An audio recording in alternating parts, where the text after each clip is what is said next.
Hey everyone, and welcome back for another deep dive with us. So today we're tackling something I think we all have a ton of experience with, disrespect. And we're going to get into that by looking at this English learning podcast. But honestly, what I thought was so interesting is it had some really good advice about how to handle those awkward moments when, Hmm. you're feeling disrespected. Yeah. And, I thought one of the really interesting things that this podcast talked about was that disrespect. Mm, It isn't always like, a shouting match. It can be things that are a lot more subtle, like mhm. having your ideas constantly ignored or people kind of just talking over you. And those things can be even harder to deal with. Yeah, it's like death by a thousand paper cuts. Yeah. So how do we move from feeling powerless in those situations to really feeling like we can take control? I think one of the things that this podcast really drove home for me was it's less about avoiding disrespect than it is about mastering the art of handling it. Choosing your response. Absolutely. And, Right. and also recognizing that disrespect can come from literally anyone. You can experience disrespect from strangers that you're, standing in line with at the coffee shop, from your friends, Mm. family members, colleagues, even people you admire. And speaking of that coffee shop line, the podcast used that as like the classic example of disrespect from a stranger. Someone cuts in line. And even though it seems like such a small thing, it really does get at the heart of this whole idea of disrespect. Totally, because in that moment, Yeah. you're faced with a choice, right? Yeah. You can either react impulsively Yeah. and let your emotions kind of take over, or you can take a breath and choose a more measured response. Oh, I have definitely been guilty of letting my emotions take over. But I thought the podcast made a great point about, the importance of staying calm. And it's not even just about appearing composed. There's an actual psychological benefit to staying calm. Because when we react with anger, what we're doing is essentially letting that other person hijack our emotional state. It's like we're giving them the power over how we feel. Exactly. And by staying calm, we're maintaining our own emotional intelligence, and we're preventing that situation from escalating. Plus, there's something really powerful about responding to disrespect with grace. Remember that quote? When they go low, we go high. Ah, yes. But sometimes I struggle with that because I feel like sometimes being the bigger person can feel like Yeah. you're just letting someone walk all over you. So how do you balance that with standing up for yourself? It is a tricky balance, there's no doubt. I think it comes down to trying to discern what the intent was behind the disrespectful behavior. Is it a harmless mistake? Or is it a deliberate attempt to kind of demean you or undermine you? And if it's the former, then maybe a little empathy is in order. Maybe they are having a really terrible day. Yeah. But if it's intentional, Yeah. so especially if it's like a pattern, Yeah. then setting those boundaries becomes really crucial. And that kind of brings us to this idea of disrespect from people that we're close to. Oh, yeah. That's where it really gets personal. Because disrespect from people that we love, it just stings so much more. Because we expect them to be more sensitive to our feelings. It chips away at that feeling of safety and security that we have in the relationship. And the podcast gave this example of, that friend who always dismisses your ideas. Like, you're constantly auditioning for their approval. It's interesting because that kind of behavior often stems from the other person's own insecurities or unresolved issues. Yeah. But that doesn't mean that you have to tolerate it. So how do we handle those situations without, damaging the relationship? Because let's be honest, confronting a friend or family member about their disrespectful behavior can be a recipe for disaster. I think honesty and clear communication are really key. Instead of bottling up your feelings, try expressing them in a calm and assertive way. For example, you could say, hey, when you say things like that, it makes me feel like my opinions don't matter. I never thought about it that way. It's about framing it in terms of how their behavior is impacting you, rather than accusing them of being disrespectful. Precisely. You're not attacking them. You're simply stating how their actions make you feel. But what if they get defensive or refuse to even acknowledge the problem? That's where setting boundaries comes into play. It's about communicating your non-negotiables. For instance, I love you, but I'm not going to engage in conversations where I feel constantly belittled. And sometimes that might even mean taking a step back from the relationship to protect your own emotional well-being. That's a tough call, but sometimes necessary. Speaking of tough calls, how about disrespect in the workplace? It seems like you have to walk such a tightrope there. Absolutely.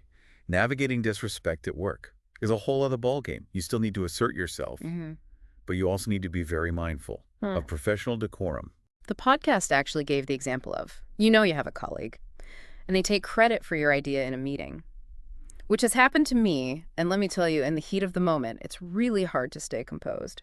But they advised that you address the issue calmly and privately with your colleague. Say something like, hey, I noticed that you presented my idea in the meeting. Next time, I'd really appreciate it if we could present it together. Exactly. It's about owning your work Yeah. and making sure you get the recognition you deserve, but doing it in a way that maintains that professionalism. But what if they deny it or try to gaslight you?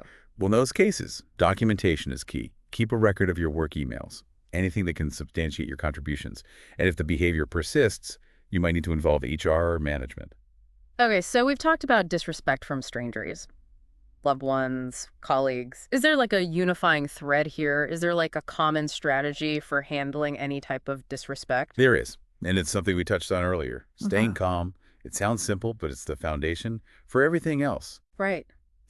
Okay, so let's get into some of those practical tips. What was that first one that the podcast gave? Well, as we established, the first step is to stay calm. Take a breath count to 10, whatever it is that you need to do, to gather yourself before reacting. Do you have like any specific techniques that you've used that really work in the heat of the moment? Like, how do I physically stop myself from saying something that I'm going to regret? Sometimes physically removing yourself from the situation can be really helpful, just to give yourself a moment to regain your composure and think clearly. That's a really good idea. I mean, it's perfectly acceptable to just say, excuse me for a moment, I need a glass of water. Or I need to make a quick phone call. Just anything to take a break from that charged atmosphere. Exactly. Now, the second tip is to choose your battles wisely. Okay, let's unpack that one. What does that look like in practice? It's about recognizing that not every instance of disrespect warrants a full-blown confrontation. Sometimes it's better to let it go, especially if it's a minor issue, or it's from someone you don't have to interact with on a regular basis. I really needed to hear that because I do feel like sometimes I have to address every little slight. It's exhausting. So how do we know which battles to pick? Ask yourself, is this really worth my energy? Will addressing this actually change anything? Sometimes the most powerful response is to simply walk away and refuse to engage. Okay, so we've got stay calm, choose your battles. What's next? The third tip is to be assertive, not aggressive. Okay, I'm curious. What's the difference between being assertive and being aggressive? It seems like a really fine line. It is a fine line. Being assertive means standing up for yourself, communicating your needs and boundaries clearly and confidently.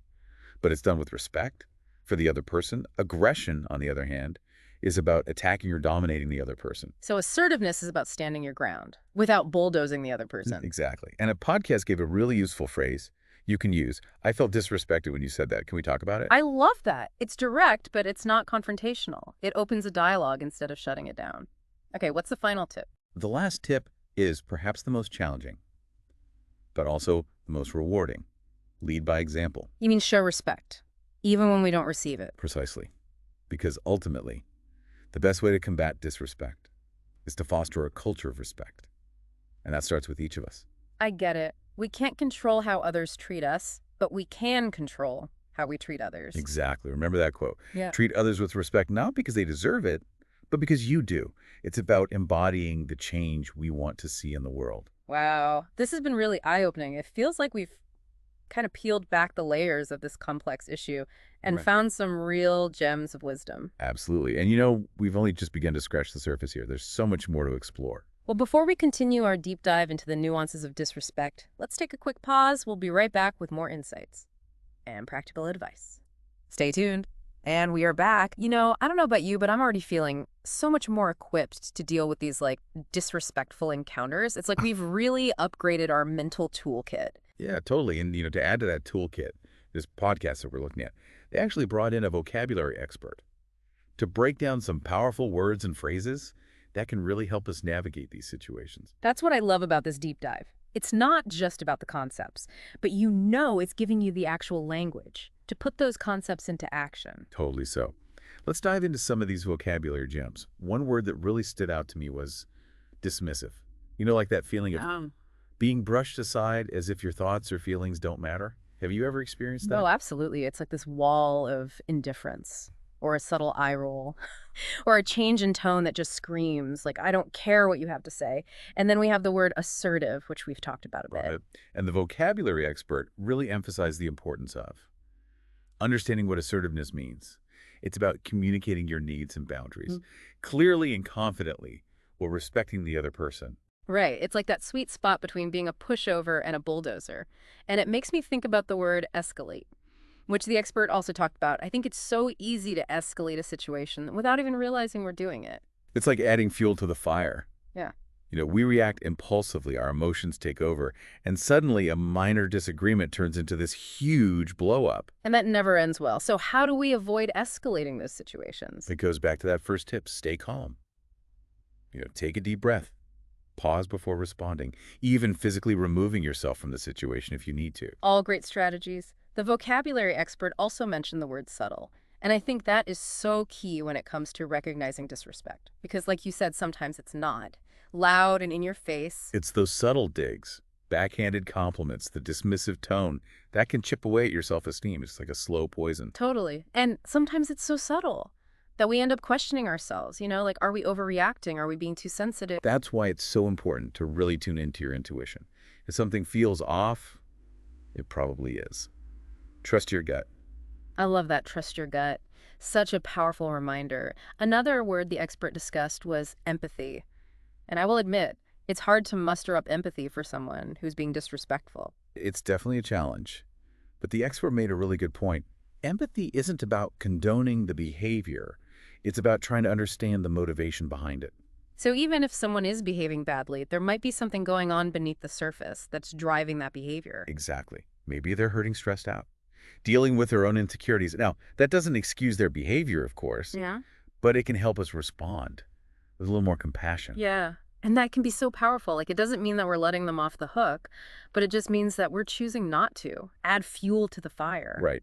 It's about taking the high road, not for their sake, but for our own peace of mind. I really appreciate that shift in perspective. It's not about being a doormat, but it is about choosing a response that empowers us rather than diminishes us.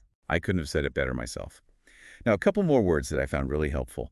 Boundaries and professional. Those are good ones. Boundaries are like, those invisible fences that we create to protect our emotional well-being. Exactly. And they're essential in all areas of life, but especially in those challenging relationships where disrespect is a recurring issue. And being professional is so crucial, especially in the workplace. It's about maintaining our composure and treating others with respect, even when they're not extending the same courtesy to us. Right.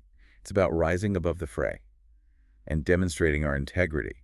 I think the word handle is worth mentioning too. We often talk about handling difficult situations. Yeah, it's a good reminder that we have a choice in how we respond to disrespect.